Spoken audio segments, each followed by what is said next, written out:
Hey everybody, welcome back to the channel. Today I want to talk about something that's really important and frankly personal for me.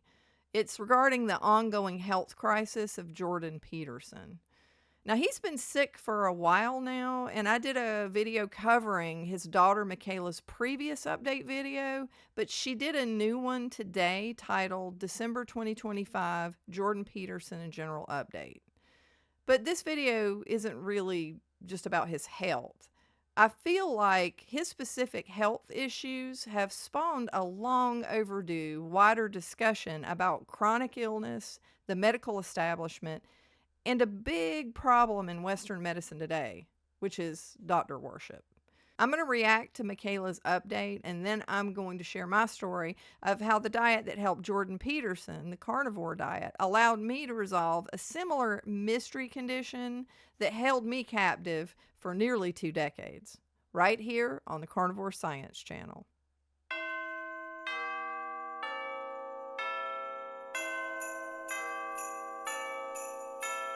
Now, I want to start this off by saying that every time I watch Mikhaila Peterson's updates, my heart just goes out to her because you can tell that they're seriously affected by this. That family is going through a tremendous amount, and my prayers go out to the Peterson family, and I do pray that he gets better soon.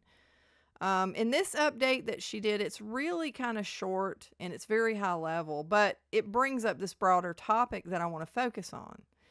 There's a term that gets thrown around a lot these days, and it's personal to me because I suffered from this category of a condition for 17 freaking years. The term is idiopathic. Idiopathic means a condition arising spontaneously or for which the cause is unknown. Think about that for a minute. When a doctor diagnoses you with an idiopathic condition, they're essentially saying, "You got me, I got nothing." So, I mean, that's pretty depressing, especially at the rates that you're paying these people. But anyway, don't get me going on that. Karen alert. Karen alert. So, let's first take a look at what she has to say. Hey guys, brief update on my dad, because I know a lot of you have reached out and asked and have been waiting for one, as have we, obviously. I don't have a lot to say because everything's been slow. He's still very unwell, but he's not in the hospital. I'm seeing him every day for hours, which is really nice. We're working with great specialists and giving him more time to recover. I'm hopeful he will recover with time. When I posted the last video, I didn't know if he would recover at all. It was really scary, and I'm hopeful now, but it's still early on and he's still quite unwell, and we're still really not sure what's going on, whether it's an immune system issue, neurological, both. So I wanted to give an update that was like, things are really bad, but they're not as bad as they were a month ago or 2 months ago. So that's the update. I wish things would just go back to normal, but they're not there yet. Thank you so much for your prayers.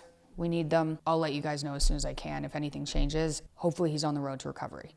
As for me, I haven't really been online, or at least posting, because the situation's stressful and sad, and I don't really want to get on a camera and pretend everything's okay.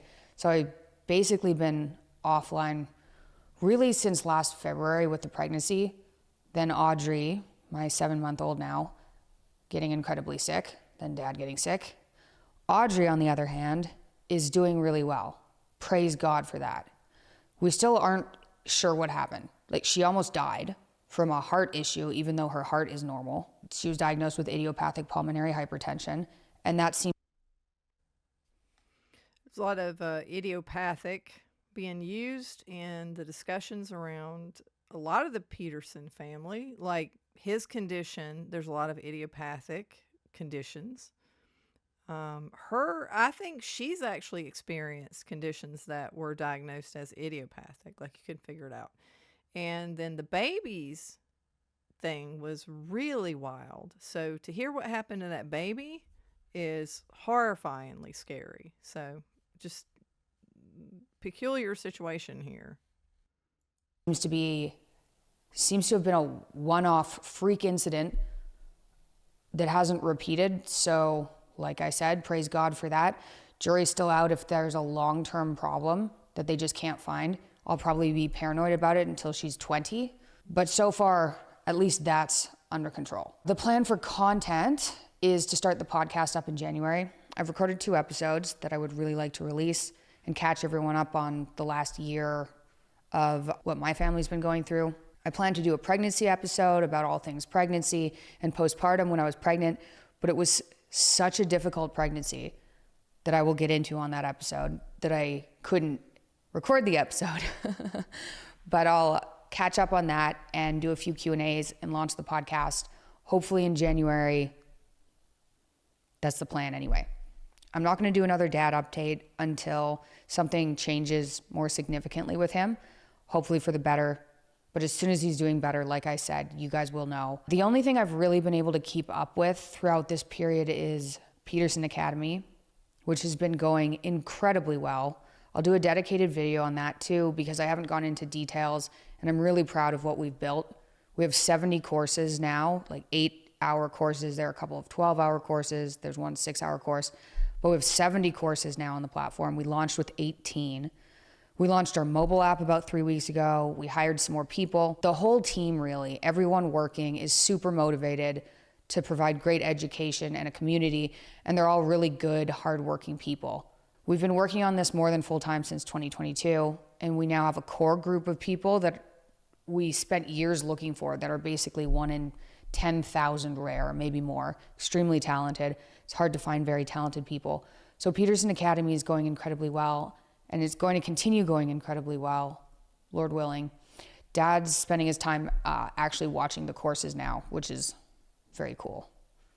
And he likes them, which is a good thing. As for my content, I'm going to start posting videos, I think, like I said, in January, I hope. And I know I said that last time and planned to, but I've been too stressed out. But things are a bit better now, and I miss it, so I'll do my best. I hope you guys are doing well, and I can't thank you enough for the outpour of prayers and messages after the last video. They have been so helpful to me. I don't even have words for how helpful they've been. I know they've helped my mom too. That's really made a difference this year, getting through a whole bunch of crazy health things. So thank you guys. Like I said, I can't describe how helpful people reaching out has been, even if I haven't responded. There have been thousands and thousands of messages, and it's been really nice. So I will talk to you guys soon. I also have an announcement too that I will put out in a few days that I'm excited about. It's nothing to do with Dad, but something I've been wanting to do for a very long time that I'm going to launch. It's not a product. It's more exciting than a product. So I'll talk to you about that very soon. Bye for now. So back in August of this year, Newsweek did this article, Jordan Peterson diagnosed with chronic condition after exposure to mold. I wanted to take a look at this because if you don't know a lot of the details about what they think is wrong with him or what Mikhaila thinks is wrong with him, it's pretty interesting. Jordan Peterson has been diagnosed with a chronic immune system dysfunction condition after being exposed to a particularly moldy environment, his daughter said.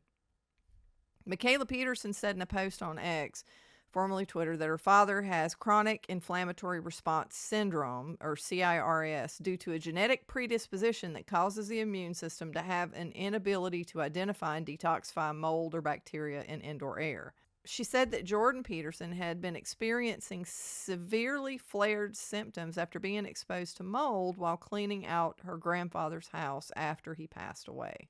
So she's saying here that he's not on any medication and that it's an immune system dysfunction. She feels sure about that.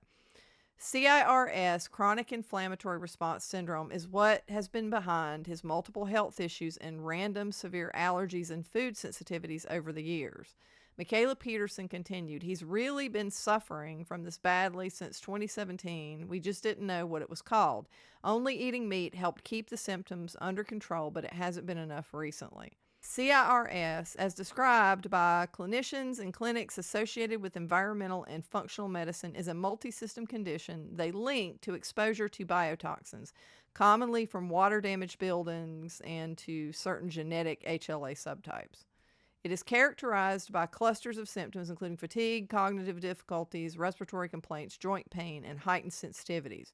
But major public health agencies do not list CIRS as standard universally accepted diagnosis, and some physicians and researchers outside environmental medicine practices regard the syndrome as controversial or not yet established by broad clinical evidence. It is not listed as a possible health effect of mold by the CDC. Now, I don't have a high opinion of what the CDC thinks about anything, just for the record, but Michaela Peterson addressed this in her post when she said the fact that doctors don't generally recognize that mold exposure in indoor air is causing chronic health issues is insane. The fact that this is the cause behind our food sensitivities and inability to tolerate anything other than meat for 8 years now, multiple disorders and diseases in my family, and is virtually unrecognized by the medical community is absurd. Just like the medical system didn't recognize ketogenic diets as treatment for mental disorders for 10 years ago, and still most doctors don't. Just like psych med withdrawal wasn't recognized 5 years ago, and still more doctors don't recognize it. This indoor air quality problem that causes chronic inflammatory response syndrome will be commonly diagnosed in the next 5 to 10 years. I am positive about that. The Australian government is one of the only national governments to conduct a formal comprehensive inquiry specifically into CIRS, carrying out an investigation into biotoxin-related illnesses, including CIRS. The much-cited study in 2018 noted there was some practitioners who argued CIRS is a legitimate condition and said that it's been identified as a syndrome, which is different from a disease. In particular, the committee heard that a syndrome may not be supported by consensus medical view regarding cause, testing, and or treatment, and that there are no clinical guidelines pertaining to CIRS or CIRS-like symptoms. And it goes on to discuss this about people arguing about it. Now, to circle back, though, to what I said earlier about my condition, that I had a similar idiopathic condition. What I had was fibromyalgia, which is often classified as being idiopathic. And I had that for 17 years. I had the pain was real, the opioid was real, tramadol that I took for 17 years, but the cause, they had no idea. So I suffered also from a laundry list of autoimmune and inflammatory conditions that a lot of people have today. And I was on tramadol every day just to be able to function. And lower back pain, it was ridiculous. It managed my symptoms, but none of this ever cured me. I tried everything, but like so many other people who find this path, I eventually just went on the carnivore diet and the lion diet, just like Jordan and Mikhaila did. And here's the absolute truth. The carnivore diet resolved all of my pain. I'm off the tramadol. I'm off all medications. And that laundry list of mysterious conditions, they're all gone. All of them.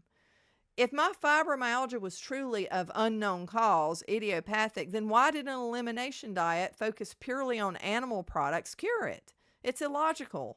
It was not unknown. It was simply an answer the medical system wasn't equipped to actually accept. Or perhaps they don't want to know. Now, to circle back to Jordan Peterson and the idea that all of this CIRS talk is not at all settled science, and you've got the medical community arguing with each other about whether it's a thing or not, just perfectly, emphasizes my main point. Doctor worship is unwise. Doctors are brilliant sometimes. They can be dedicated. They can be very professional people.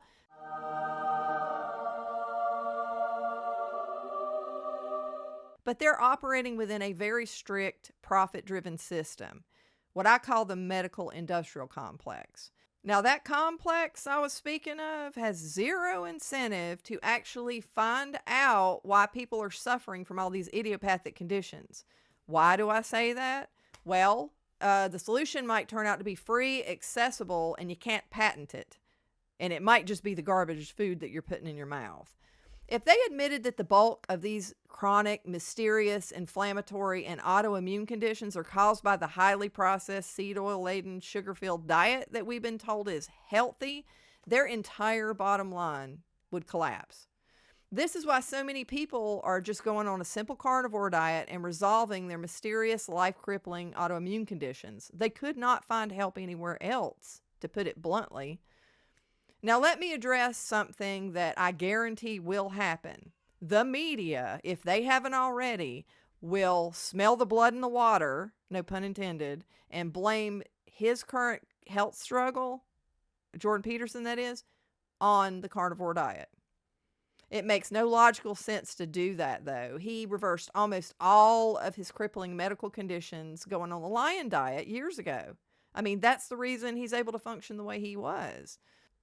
This brings me to a crucial reminder for all of us who view the carnivore diet as a miracle. And it is miraculous. It's a lifesaver, but it's not a magical force field against all the perils of the modern world. We are smothered in the toxins that we eat, but we also are immersed in them. Harmful substances are all around us in the air, in the water, in the soil.